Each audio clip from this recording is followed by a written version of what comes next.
se cumplen este 4 de abril 18 años de un hecho que nos ha marcado y que ha marcado la historia del movimiento obrero en la Argentina, que fue la gran huelga docente del año 2007, en donde una brutal represión fusiló a nuestro compañero Carlos Fuentealba. Para ponernos en contexto, en el año 2007, en la provincia de Neuquén, gobernaba Jorge Suavich, del Movimiento Popular Neuquino. A nivel nacional, el presidente era Néstor Kirchner. No recuerdo cómo se llamaba en ese momento, la fuerza política del peronismo. En esta ciudad estaba Horacio Pechi Quiroga como intendente, que en ese momento lo llamaban el intendente K, que fue además funcionario del gobierno nacional, de Cristina finalmente, y en Aten dirigía en ese momento la Azul y Blanca, a la cabeza con Marcelo Guagliardo. Azul y Blanca en ese momento también, digamos, los diferentes agrupamientos fueron teniendo denominaciones distintas. La Celeste de la Cetera, con Baradel, Aleso y demás, acá eran la Azul y Blanca, y después se llamaron FUS, y ahora se llaman TEP. Todos estos datos son muy importantes para ponernos en contexto, y una de las razones por las que planteamos tomar este punto es porque a 18 años del asesinato de Carlos Fuentealba hay nuevas generaciones docentes que nacieron en Neuquén o que vinieron de otras provincias, compañeras y compañeros que vinieron de otros lugares, que tal vez no tengan presente toda la historia que significó la lucha por justicia por Carlos Fuentealba. ¿Quién fue Carlos Fuentealba? ¿Y cuál es la tarea pendiente? ¿Cuáles han sido los roles y responsabilidades ante esta situación? Entonces nos parece muy importante que podamos colaborar como delegadas y como delegados difundiendo un debate que nos parece que está completamente vigente. Carlos Fuentealba fue un compañero trabajador de la educación que nació en Junín de los Andes, pueblo sentido porque allí me crié. Él se vino a Neuquén años antes que yo porque se vino a la escuela técnica a estudiar. Era un pueblo de 5.000 habitantes. Carlos nació el 14 de septiembre de 1966. Hoy no sé si ya estaría jubilado o no, porque él se recibió de docente ya de grande.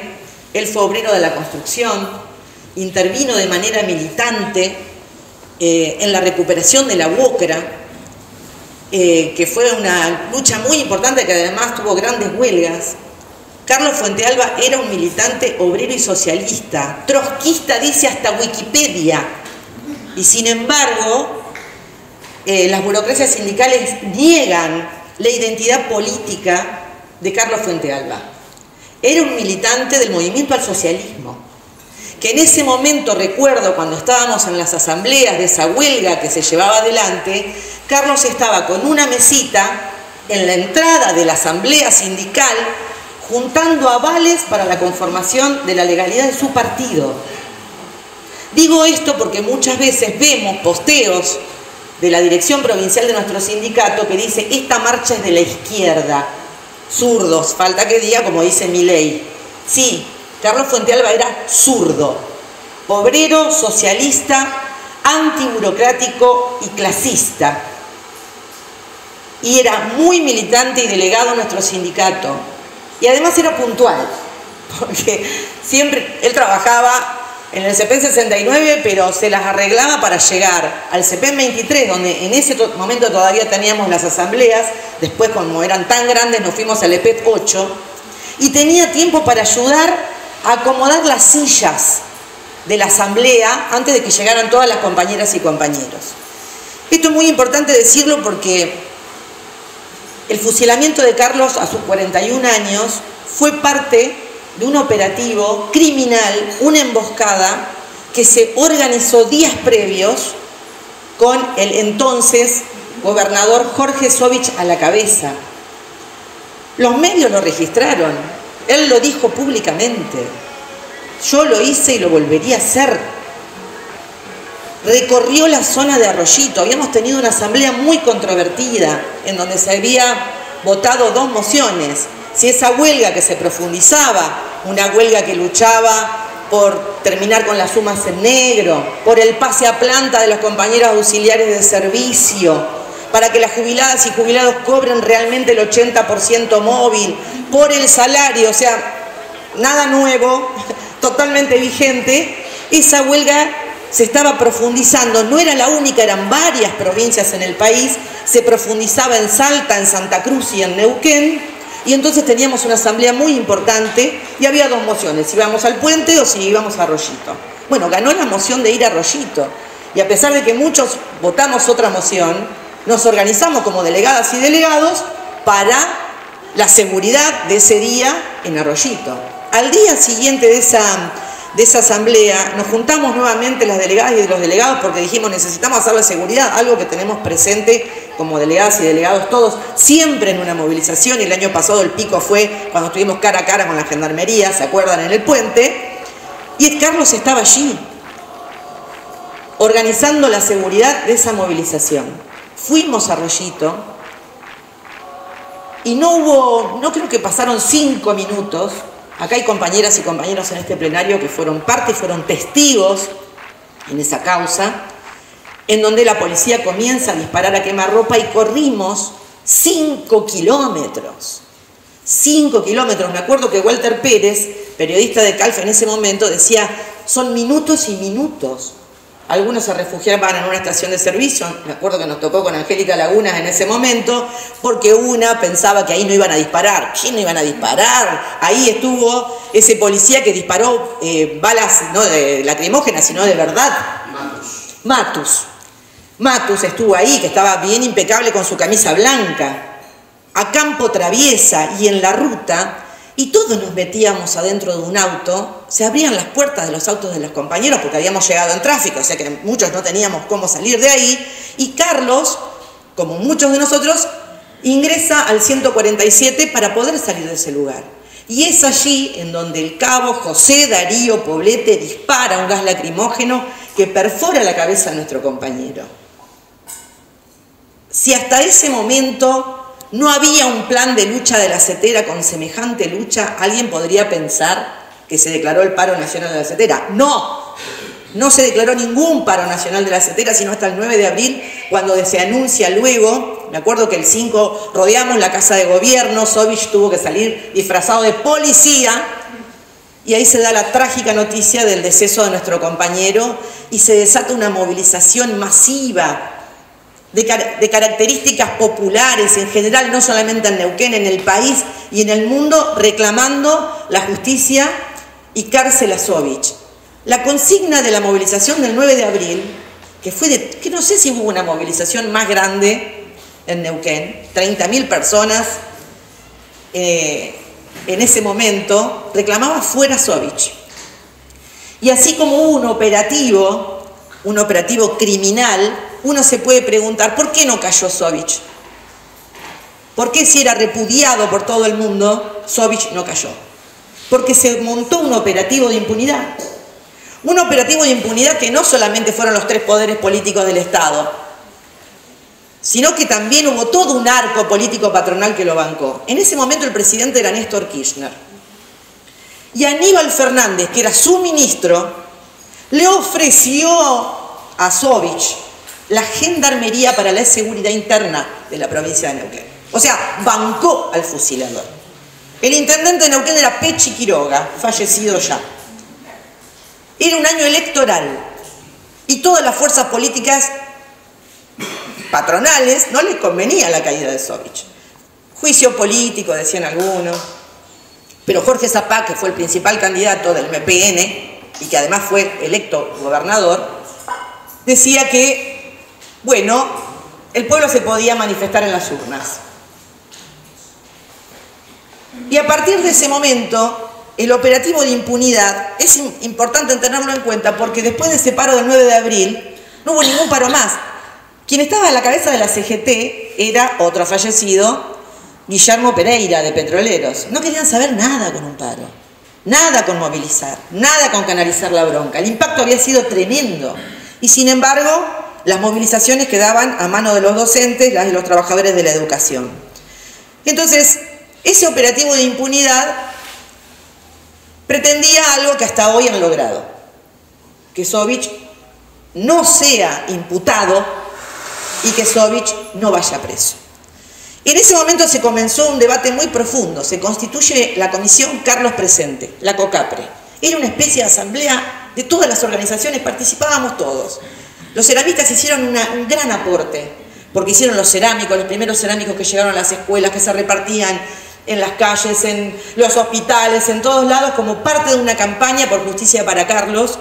Todavía no se había iniciado el proceso judicial, y ahí se comienza a debatir la estrategia, la lucha y la estrategia legal, la estrategia judicial.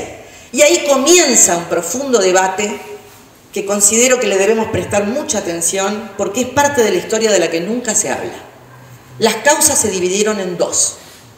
En ese momento, Gustavo Palmieri, abogado querellante de la causa Fuente Alba, plantea ante todos nosotros que considera que la causa debe dividirse en dos partes: quienes eran los autores materiales y quienes eran los autores políticos.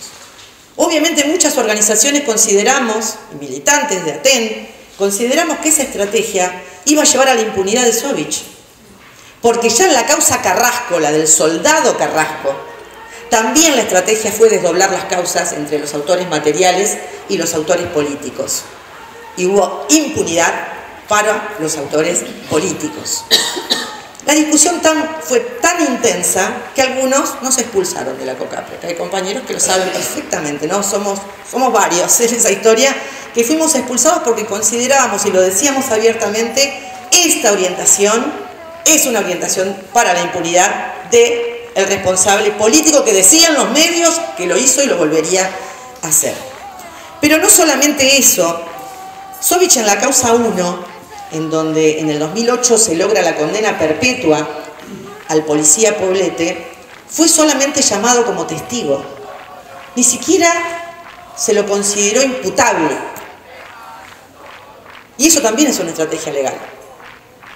Poblete, después de unos años, un fotógrafo descubre que en Zapala, donde está cumpliendo su condena, estaba paseando por las calles. Decían que como el servicio penitenciario no tenía transporte, él tenía que ir al médico caminando. Pero desde el año 2022, José Darío Poblete, el responsable material de fusilamiento de Carlos Fuente Alba, tiene 2 salidas transitorias de 14 horas al mes. Recién saltó la bronca el año pasado, pero desde el año 2022, que por buena conducta, el que gatilló en la cabeza de nuestro compañero, ahora tiene salidas transitorias. ¿Qué pasó con la causa Fuente Alba 2? La causa Fuente Alba 2 le hicieron dormir una larga siesta. Durante más de 2 años, el abogado Gustavo Palmieri no presentó una prueba, un elemento, no imputó a Sovich. No dijo, este es el responsable, algo que debería ser todo querellante. Yo no soy abogada, pero es una cuestión elemental. Si vos sos abogado de una causa y no decís, de la causa que vos armaste para que sea la responsabilidad política la enjuiciada, y no decís quién se tiene que sentar en el banquillo de los acusados, es que abiertamente estás colaborando con eso. Y con esto quiero clarificar algo que ya hasta el hartazgo, el TEP, lo usa como muletilla cada vez que quiere defenestrar a la oposición. Deben haber escuchado en asamblea, grito, plenario, en algún video, esos haters que tienen, que aparecen en las redes sociales, que plantea que quienes hoy somos la oposición, en el año 2013-2014, abandonamos la causa Fuente Alba. ¿Qué significa esto? ¿Que dejamos de luchar? ¿Que no fuimos a un paro? ¿Que no nos movilizamos? ¿Que no nos organizamos en las escuelas? ¿Que no hicimos nada? No. Significa que ocurrió un hecho que, como ya veníamos viendo la conducta de Gustavo Palmieri, en el año 2013 se recuperó ATEN provincial, en ese momento los mandatos eran de 2 años, Y tuvimos dentro de la comisión directiva una convocatoria a Gustavo Palmieri. Lo llamamos, es el sindicato, él es el abogado. ¿Quién le pagaba a Gustavo Palmieri? El sindicato, con los aportes de cada una de las y los afiliados de este sindicato. Gustavo Palmieri había hecho un acuerdo con Aten, y obviamente la familia, de cobrar honorarios que se establecen por use, por cantidad de use, bueno, como se establece como un nomenclador. Pero nosotros habíamos advertido, porque fue un año en donde además pudimos denunciar el desfalco, la malversación de fondos por parte de la conducción saliente, que era una etapa evolutiva anterior de la que está ahora del TEP. Denunciamos que Gustavo Palmieri no solamente había sobrepasado, más que duplicado los fondos que había acordado con el sindicato, sino que no estaba cumpliendo con su trabajo. Y además habíamos encontrado incluso que le pagaban pasaje a Estados Unidos, a dar charlas, simposios. El tipo estaba utilizando el sindicato y la causa Fuente Alba y no movía un dedo por la causa 2. Eso generó un debate y una decisión que incluso fue avalada por asambleas del sindicato, porque la pusimos a consideración de las asambleas y luego refrendada por la Asamblea de Memoria y Balance, al TEP que le encanta decir cuántas cosas son refrendadas por la Asamblea de Memoria y Balance, que el señor Gustavo Palmieri, si no respondía a una estrategia de lucha por justicia por Carlos, para sentar a Sovich en el banquillo de los acusados y a toda la cúpula policial, en ese momento todavía estábamos en otra etapa, ¿por qué teníamos que seguir haciendo esto? Se lo dijimos a la CETERA. Si la CETERA quiere seguir bancando a este señor, que además en ese momento era noticia porque era abogado de un ginecólogo abusador de sus pacientes como era el ginecólogo Ansaldo. Comenzó a ser noticia porque era abogado de narcotraficantes ligados a la policía, de violadores.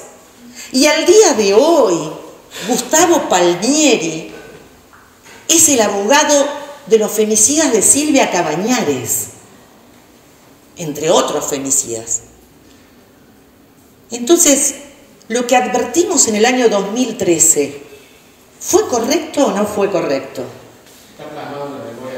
Está plasmado en la memoria y balance, lo escribimos y se votó a favor por la Asamblea de Memoria y Balance. Y lo sometimos a votación de las asambleas antes de tomar una decisión. Lo explicamos porque era un problema estratégico, político estratégico. La causa Fuente Alba II, que fue paralizada por Gustavo Palmieri y que la justicia le dijo muchas gracias, porque después la justicia misma, intentando lavarse la cara, dijo el señor Gustavo Palmieri no presentó nada, presentó una queja. Cuando Gustavo Palmieri presentó una queja, la justicia le dijo, che, pero vos no hiciste nada, no presentaste nada. ¿De qué te quejás de algo que no hiciste? Finalmente la causa Fuente Alba II tiene un episodio negativo, porque se absuelve a la cúpula policial. Después hubo que volver a luchar para que se abra la causa Fuente Alba, y es el último episodio que conocemos con penas que son menores porque no son de cumplimiento efectivo.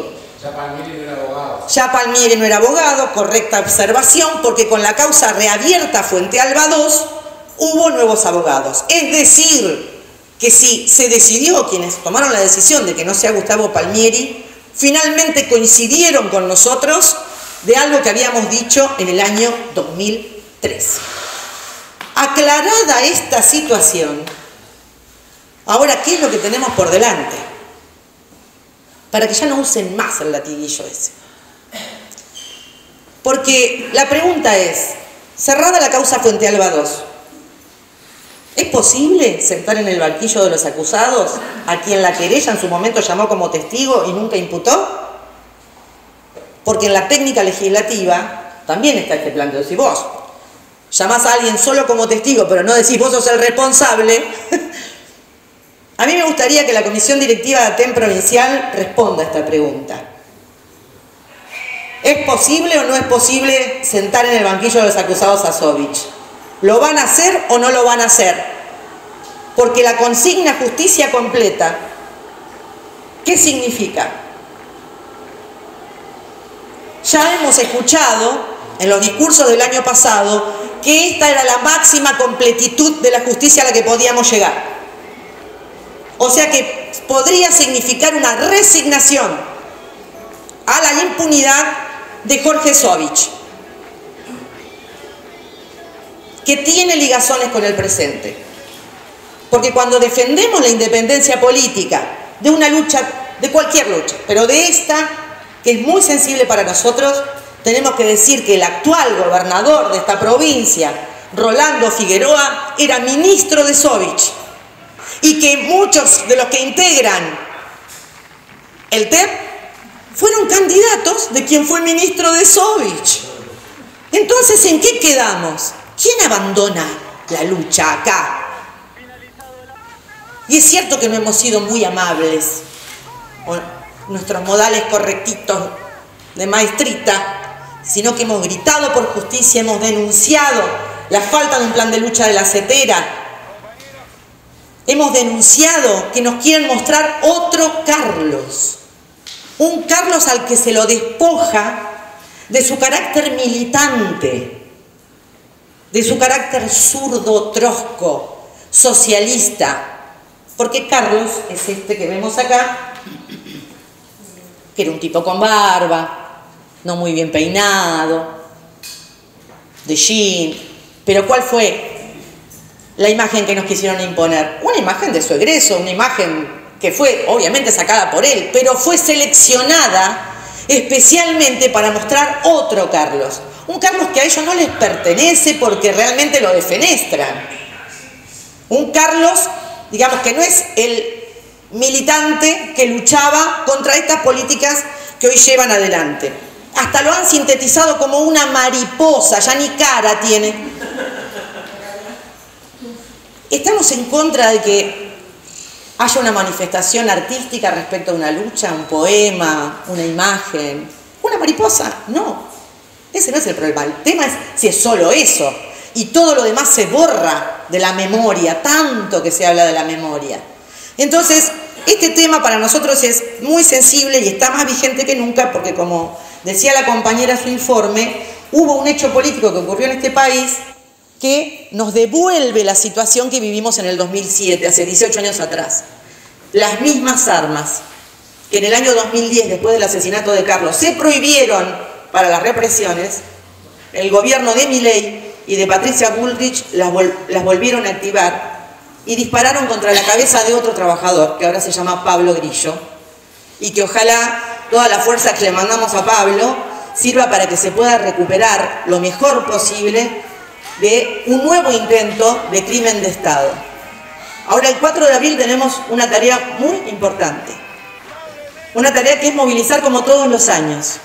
En el año 2013, esa bicicleteada que se hizo, que ahora ya no se hace más, bueno, fuimos esa conducción que estuvo en el 2013, la que puso en pie esa bicicleteada. Propongo que para el año que viene la pongamos en pie de nuevo, porque fue una bicicleteada que era para no olvidar, ese era el nombre, y ahora ya se olvidaron de la bicicleteada. Entonces, la tenemos que volver a poner de pie. Tenemos otra batalla, que es la del monumento. Ustedes vieron que hay compañeras que están en un grupo de docentes, muchas de ellas jubiladas, que han hecho con mosaicismo una nueva propuesta de monumento porque hay una guerra con vialidad y hay una lucha que no se da fondo desde la provincial, que es poder instalar el monumento a Carlos Fuentealba. Dicen que obstruye la visión y perjudica, digamos, la seguridad del tránsito. Y el Cristo de Cutralcó, que es gigante, a esa vialidad no le dice nada. La Última Cena, el dinosaurio ahí en el Chocón. La mujer, que todas esas obras que se ha beneficiado un artista por parte del gobierno, los carteles de turismo, los carteles religiosos, e incluso las propagandas políticas que solamente ellos pueden pagar, no obstruyen la visión y no quieren el monumento de Carlos. No es un problema simbólico, es un problema político. Y el de Osvaldo Bayer, correctísima la observación. Estamos en ese momento. Entonces hay que redoblar los esfuerzos, no pensar que esta es una lucha así como solo recordamos, ¿no? Ya está cerrado, bueno, fueron poquitas las penas, miren, fueron estas penas, aunque digamos que sean poquitas porque luchamos. En un punto tiene esa contradicción, es una victoria política y a su vez no las van a cumplir efectivamente. Bueno, así es la vida, así es la lucha, y con eso vamos a tener que seguir adelante.